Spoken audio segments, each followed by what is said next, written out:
मुस्लिम league की स्थापना कब हुई?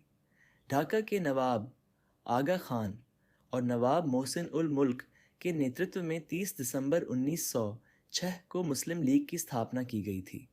इस दिन को ऑल इंडिया मुस्लिम लीग के नाम से भी जाना जाता है। भारतीय मुसलमानों के अधिकारों की रक्षा को ध्यान में रखते हुए मुस्लिम लीग का गठन किया गया था। शुरू में अंग्रेज़ों द्वारा इसका बहुत समर्थन किया गया, लेकिन 1913 में संगठन ने भारत के लिए स्वशासन अपना लिया। मुस्लिम लीग की स्थापना किसने की? मुस्लिम लीग की स्थापना नवाब सलीमुल्लाह खान द्वारा की गई थी। मुस्लिम लीग की स्थापना किसने? तो लीग में नवाब सलीमुल्लाह खान के साथ आगा खां और मोहम्मद अली जिन्ना भी शामिल थे। भारतीय विभाजन होने के बाद ऑल इंडिया मुस्लिम लीग सिर्फ इंडियन यूनियन मुस्लिम लीग के रूप में स्थापित हुई।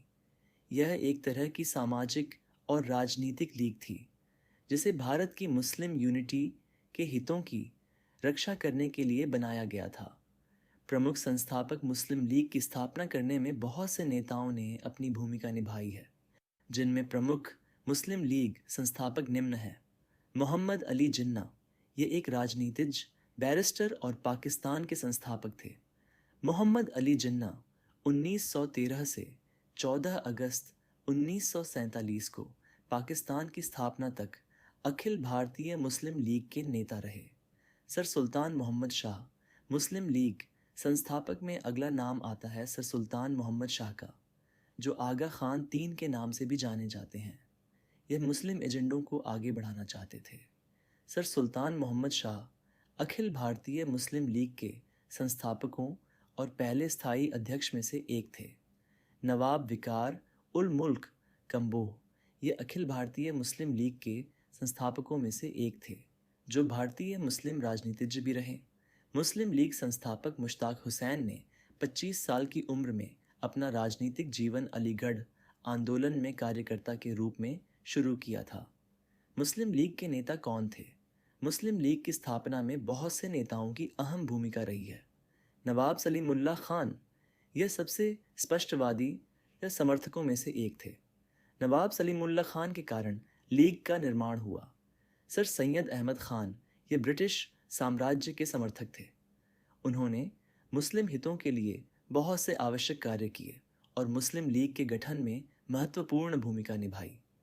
आगा खान तीसरे मुस्लिम लीग के प्रारंभिक अध्यक्ष के रूप में आगा खान तीसरे ने अपना महत्वपूर्ण नेतृत्व किया और वैचारिक दिशा भी दी।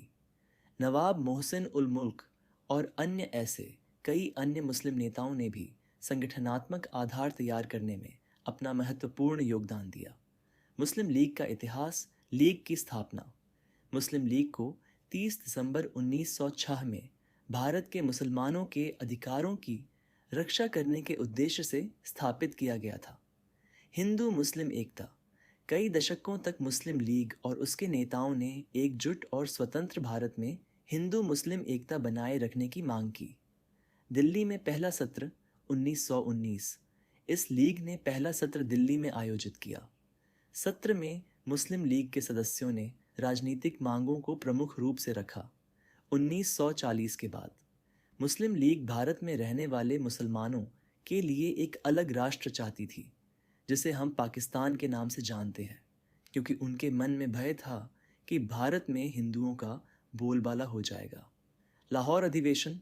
इस महत्वपूर्ण परिस्थिति पर जिन्ना और मुस्लिम लीग के सदस्यों ने ब्रिटिश भारत को हिंदू और मुस्लिम राज्यों में बांटने के लिए संघर्ष किया। भारत को 1947 में आज़ादी मिलने के बाद मुस्लिम लीग ने पाकिस्तान का गठन किया। मुस्लिम लीग की स्थापना। बंगाल के विभाजन ने सांप्रदायिक विभाजन को भी जन्म दे दिया। 30 दिसंबर 1906 को ढाका के नवाब आगा खां और नवाब मोहसिन उल मुल्क के नेतृत्व में भारतीय मुस्लिमों के अधिकारों की रक्षा के लिए मुस्लिम लीग का गठन किया गया। मुस्लिम लीग के गठन को प्रोत्साहित करने वाले कारक निम्न थे। ब्रिटिश योजना, शिक्षा का अभाव, मुस्लिमों की संप्रभुता का पतन, धार्मिक भावनाओं की अभिव्यक्ति, भारत का आर्थिक पिछड़ापन। मुस्लिम लीग के गठन का मुख्य उद्देश्य मुस्लिमों में अन्य समुदायों के प्रति विरोध भाव को कम करना। खास बंगाल के विभाजन ने सांप्रदायिक विभाजन को भी जन्म दे दिया। 30 दिसंबर 1906 को ढाका के नवाब आगा खां और नवाब मोहसिन उल मुल्क के नेतृत्व में भारतीय मुस्लिमों के अधिकारों की रक्षा के लिए मुस्लिम लीग का गठन किया गया। प्रारंभ में इसे ब्रिटिशों द्वारा काफ़ी सहयोग मिला, लेकिन जब इसने स्वशासन के विचार को अपना लिया तो ब्रिटिशों से मिलने वाला सहयोग समाप्त हो गया। 1908 में अमृतसर अधिवेशन में सर सैयद अली इमाम की अध्यक्षता में मुस्लिमों के लिए पृथक निर्वाचन मंडल की मांग की गई, जिसे ब्रिटिशों ने 1909 के मॉर्लेमिंटो सुधारों द्वारा पूरा कर दिया। मौलाना मोहम्मद अली ने अपने लीग विरोधी विचारों का प्रचार प्रसार करने के लिए अंग्रेजी जर्नल कामरेड और उर्दू पत्र हमदर्द को प्रारंभ किया। उन्होंने अल हिलाल की भी शुरुआत की, जो कि उनके राष्ट्रवादी विचारों का मुखपत्र था। ब्रिटिश योजना ब्रिटिश भारतीयों को सांप्रदायिक आधार पर बांटना चाहते थे और इसीलिए उन्होंने भारतीय राजनीति में विभाजनकारी प्रवृत्ति का समावेश किया। इसका प्रमाण पृथक निर्वाचन मंडल की व्यवस्था करना और ब्राह्मणों व गैर ब्राह्मणों के बीच जातिगत राजनीति का खेल खेलना। शिक्षा का अभाव मुस्लिम पश्चिमी व तकनीकी शिक्षा से अछूते थे। मुस्लिमों की संप्रभुता का पतन 1857 की क्रांति ने ब्रिटिशों को यह सोचने पर मजबूर किया कि मुस्लिम उनकी औपनिवेशिक नीतियों के लिए खतरा हो सकते हैं, क्योंकि मुगल सत्ता को हटाकर ही उन्होंने अपने शासन की नींव रखी थी। धार्मिक भावनाओं की अभिव्यक्ति अधिकतर इतिहासकारों और उग्र राष्ट्रवादियों ने भारतीय सामाजिक संस्कृति के एक पक्ष को ही महिमा मंडित किया। उन्होंने शिवाजी, राणा प्रताप आदि की तो प्रशंसा की, लेकिन अकबर, शेर शाह, सूरी अलाउद्दीन खिलजी, टीपू सुल्तान आदि के बारे में मौन बने रहे। भारत का आर्थिक पिछड़ापन, औद्योगिकीकरण के अभाव में बेरोजगारी ने भीषण रूप धारण कर लिया था और घरेलू उद्योगों के प्रति ब्रिटिशों का रवैया दयनीय था। लीग के गठन के उद्देश्य भारतीय मुस्लिमों में ब्रिटिश सरकार के प्रति निष्ठा को प्रोत्साहित करना, भारतीय मुस्लिमों के राजनीतिक व अन्य अधिकारों की रक्षा करना और उनकी ज़रूरतों व उम्मीदों को सरकार के समक्ष प्रस्तुत करना, मुस्लिमों में अन्य समुदायों के प्रति विरोध भाव को कम करना।